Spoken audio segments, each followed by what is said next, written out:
our culture encourages you to follow your feelings, follow your heart, follow that. And the Bible says the heart is deceitful above all things. It is sick and desperately wicked. Who can understand it? Jeremiah 17:9. Our feelings are fleeting. Our feelings change. I do not think feelings are the reasons why we should stay in, get out of relationships.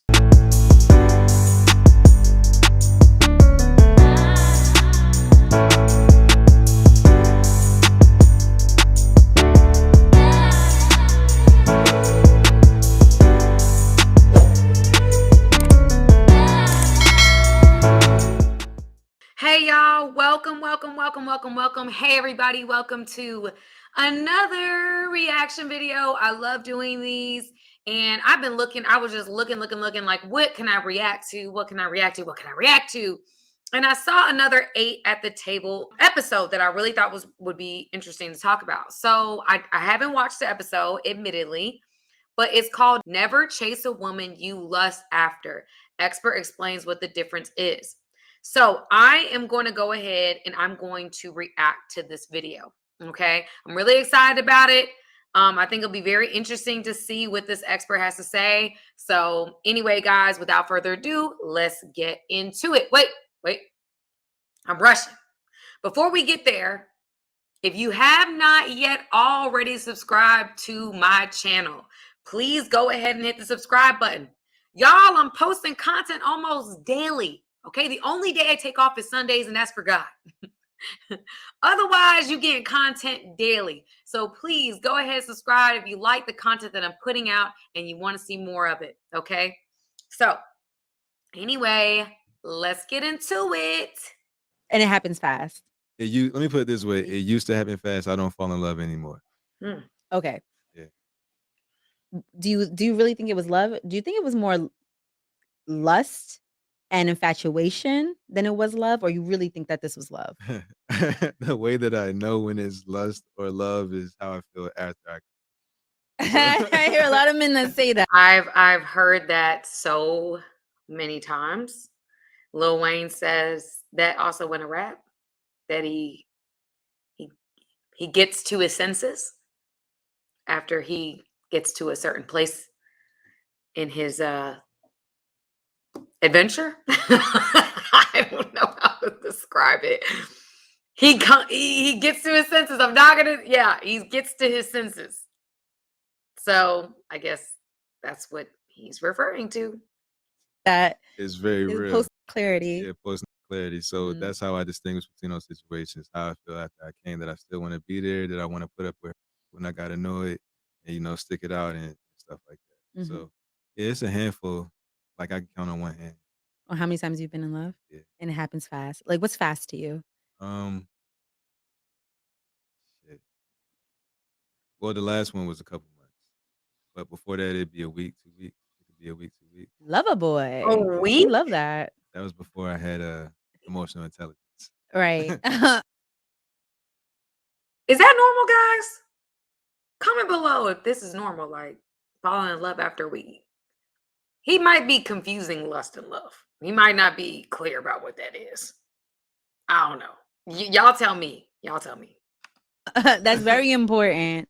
No, that's very, very important. You know, I was just talking to one of my friends about this, and I was like, I haven't been in love in almost 2 years. And what I thought was love was more infatuation. Okay. Yes, girl. She's speaking. Because I think you're right. He's infatuated after a week. I don't think you in love with nobody after a week. I mean, I could be wrong, y'all. Comment below, but I don't think anybody's in love after a week. I could be because I feel like when you love someone, there's certain things that you need to know about this person. And if you can't answer these subset questions about this person, are you in love or are you more infatuated? And you got to ask yourself, what are these questions? What are these questions that I need to know about this person in order for me to properly love them? If you can't answer any of them, or like majority of them, might be more infatuation than it is. That's for, at least for me as a woman. I don't men like you said, post clarity for you guys. For me, Yeah. it's like, what do I need to know about this person to really say? Because I used to I'm glad that she pointed out the difference because men and women, we obviously love and fall in love for different reasons, right? Women are, when it comes to our emotions, we feel a lot of things, but when it comes to loving someone and choosing to love someone, it's more about like more characteristics, you know. Well, I think a wise woman would go through characteristics of like who this guy is and what does he bring to the table and does this make sense, like that kind of thing. But I don't know if men, well, I know I think men are more logical about who they decide to love. So I don't know. Y'all, let me stop talking. fall in love quick, like, oh, I love him. He Right. made me breakfast. I love him. Right. Oh my god, Yeah. I'm It be stuff pregnant. like Like, oh, I'm that. pregnant now. Like, you know what I mean? But Yeah. now it's like I kind of want that slow burn, Mm-hmm. that Yeah. slow, passionate burn where it's like I'm building up to get to know this person to say, oh yeah, I love them. Like, yeah, Because I feel like you should love someone before you're in love, right, not the other way around. right. Yeah. Now you know what typically brings that Mm, that no one wants to participate in what? arranged marriage, letting your parents pick based on their No, no, no, sir. No, no, no, no, no. You don't love nobody in an arranged marriage. Have you talked to anybody who's been arranged? I have multiple people that I know that have been in a arranged marriage. They don't know, they meet the person, they basically say, "Yeah, I like them enough," and they get married in arranged marriage. It's not, we don't, they're not like dating, loving. No, they, all of that happens after the I do. So we cannot liken loving someone before being in love with them. They're literally just checking off a list. Y'all seen Indian Matchmaker? They're checking off a list of like, what do you have? And the families meet. Do the families like each other? Then we say, and I do. So we cannot say that. We cannot say that. No, no, no. Can't let you do that. It's not arranged marriages that we do that in. child that they know better than anyone else and the results that they got in their life, crossing that together and then being like, this one. And then you get that slow burn Uh-huh. with this stranger that you have to build actual intimacy with. I can see that, but I'm thinking about my parents and thinking about which boyfriends they liked and which ones they didn't, and I'm just like, I don't know if I want them to pick for me. No, but that's Girl, that might be the problem now. Just saying. That might be the issue. Maybe that's, listen, I don't know what her situation is, but maybe the guys that she liked would have been the ones that she should have stuck with. The guys that didn't like, she should have let them go. You know, I'm just saying. I'm like, I don't know. If it was up to my father, give me a nice country boy who works with their hands. And I'm like, That's a good pick. right, it is, right? Good pick. Nothing wrong with that, Yeah. right? Need a little bit more. If it was up to my mom, God rest her soul, it would be, I don't know what my mama would pick, but I just feel like it just wouldn't, I don't know. But then you say you have to get to know them, right? Yeah, you So gotta it's like build that's it. Yeah, that's a slow burn right there. Not a cool off like we typically do. I heard a rabbi say this, by the way. mhm, That's what he said. He said Western relationships are like taking hot food, putting on a cold plate. mhm, It starts off hot, then it cools down. mhm, He said, meanwhile, our Eastern relationships are like putting cold food into a hot pot. mhm. It starts off cold, and then it heats up, starts cooking. This does I mean, that's a good comparison. But they're doing love marriages over there too now. But I see what he's saying, that with an arranged marriage or like any type of other cultures and customs that do things differently. I agree. Our culture is very much like, oh, I'm in love. It's all about your feelings, feelings, feelings, and not understanding feelings change. Feelings change, y'all. Our feelings change throughout the day. Okay. We also have to take into account if our feelings are changing throughout the day, like you might have started off and you had a wonderful morning. By the end of the day, you are like, I'm burnt out, I'm done, I don't like nobody, I'm irritable. Your feelings have changed.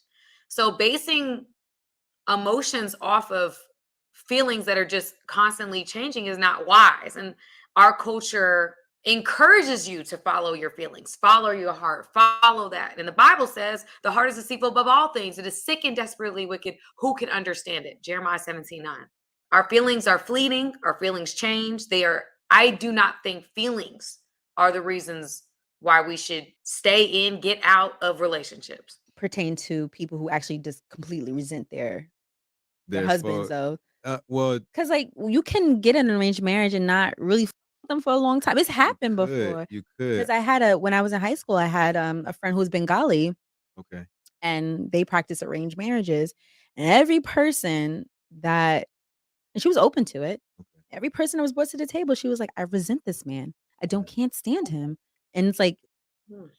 what do you say to like women who are like in arranged marriages like that, where they just don't like the man that they're with, or they're not even physically attractive to the man that they're with? I know. Yeah, that is That's a a huge part of it. Yeah. thing. I would ask them if they have observed our relationships, which one do they prefer?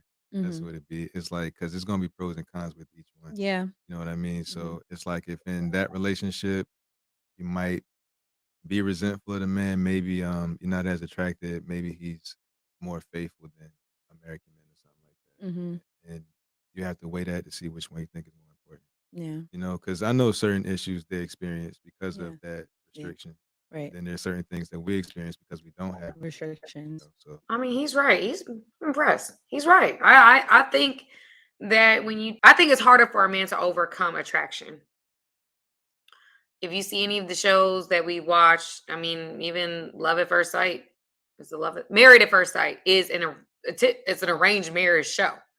We're not getting the results. If you see that show, we are not doing that well. And a lot of times it's because we can't, a lot of times why the relationships don't work is not being able to overcome attraction. Like, I'm not attracted to my partner. Most times when a man cannot overcome that. It's very hard for a man to overcome that.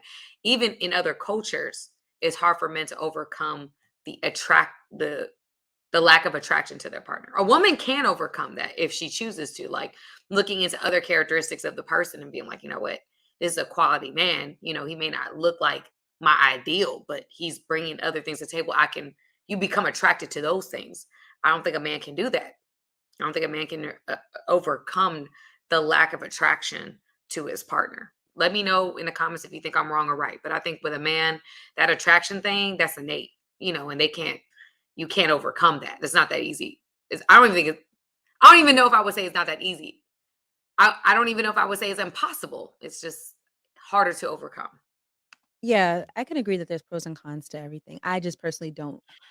My parents can't yeah, do I wouldn't it. want to arrange marriage either. Like, me personally, Right. because I don't want to be married. So if You imagine don't? if I had to, yeah. So Mm. I could see, I see what you mean in that, especially in those typically happen in places where the men are the dominant Mhm. and the woman has to be subservient. That's like how they're typically raised a lot of times. Mhm. So I can see how they would feel slighted by that. Yeah. Yeah.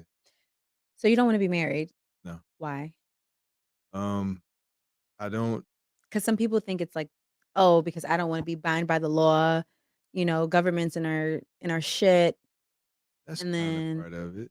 others is like, "This is a commitment, and it's a long ass commitment It is. It's for in front life. of God and in front of your family and friends." Yeah. So what's your reason? I mean, well, when I started to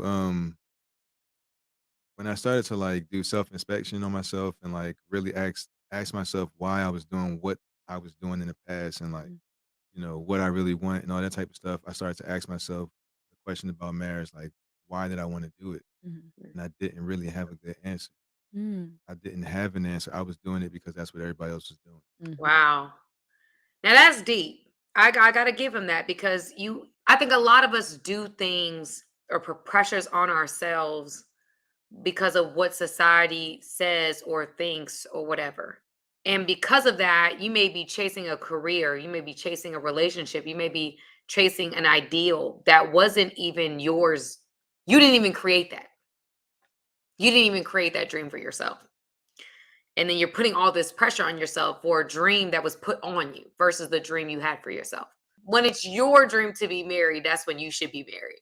But when it's somebody else's dream for you, then nah, I don't think that that is a good reason to be married. I was doing it because I was a Christian, and that's what you're supposed to do. Yeah. That's Good Christian boy. yeah, good Christian. Yeah, I was. So once I got out the church, it was like, well, Oh. man, do I still want to get married? Like, do I? Mm. If I'm changing every 10 years. Mhm. You know what I mean? It's like if I look back at who I was 10 years ago, I'm like, damn, imagine if I'd have did it there. So I just can never feel that's just me and my personal happiness. Now I think marriage is the best thing for society. Mhm. That's what statistics say. So Mhm. I'm not against marriage. Mhm. Me personally, I don't want to do it. I don't Mhm. think that currently I don't think it's being used for the original function. You know, we're doing an evolution of it. Mhm. And I don't know if it really works in the favor of men today. Because Because women are so sexually liberated, to be honest with you. yeah. I don't know if Ooh, he going deep, y'all. We going deep. So he went from saying, you know, he was in the church. He's no longer in the church, which, you know, y'all know I'm a church girl. Outside of being a church girl, I have a spiritual relationship with God. I'm very open about that. I hate to hear that, but he's come to his own understanding of who he wants to be. He's saying that he don't feel like marriage is a good deal for men, and a lot of times it's because of sexual liberation, which I think is interesting that he's saying that. So I just want to I'm going to keep listening to see where this is going to go. if it works in the favor of a man to go against his nature in that way, unless you have a woman that's that understanding. Right? You know, I don't think it's a bad thing to have companionship for life. Mhm. I think that that's healthy. Right. You know what I mean? But my best companion is me, to be honest with Yeah. you. I mean, the best person you can love is yourself. Yeah. Um, I would disagree. Okay. I would say that for me, What I will say is that this is a very healthy dialogue, very healthy, grown, mature dialogue. Like they can respectfully disagree. They're not necessarily on the same page. I grew in a two-parent household. My parents were married for 33 years. And I've seen it all. I've seen it all. Like growing up in a two-parent household, I've seen it all. I've seen the ups, they were up, and I've seen the downs when they were down. And I think what's very consistent about my parents' marriage was that, like you say, you evolve. You're a human and you're going to evolve. Seeing them love each other in their phases of involvement, like from one place they were here to now, like just forever evolving creatures, forever for loving each other as they're evolving and not saying, "Oh, you used to be like this time." Well, I'm not like that anymore. I'm a different person now. I've gone through some things and I'm a different person. Can you still love me as this person and not who I was 7 years ago? Yeah. Mm. And that's what I take from their marriage. I'm like, "Damn, that's beautiful. It It's is. beautiful as fuck." It is. And that's what I would want if I was to get married. That's what I would want. To always remember in the back of my head that we are both evolving creatures, and could I love this person or can I love this person as they're evolving? That's a beautiful. You know what, y'all? I like this girl. I don't know you, sis. I like you. I like her, y'all. I think that she's very articulate. She's balanced. She's not taking what he's saying defensively. Like she's like really having a great mature adult conversation. I love it. He's basically saying with sexual liberation that men are going against their nature by getting married because men should be out and sleeping around, and if unless a woman's okay with that and willing to be the companion while a man does what he ultimately desires to do. And she's going into like, well, you know, I'm coming from a two-parent household. I've seen the ups and the downs. And it's beautiful to see two people evolve and grow together through their ups and their downs and still make it to the other side. Hey guys, thank you for watching this video. I appreciate you guys. Go ahead, hit the subscribe button, y'all. Let's not just be every once in a while. Let's become family, okay? Friends that are family, okay? Join my family today.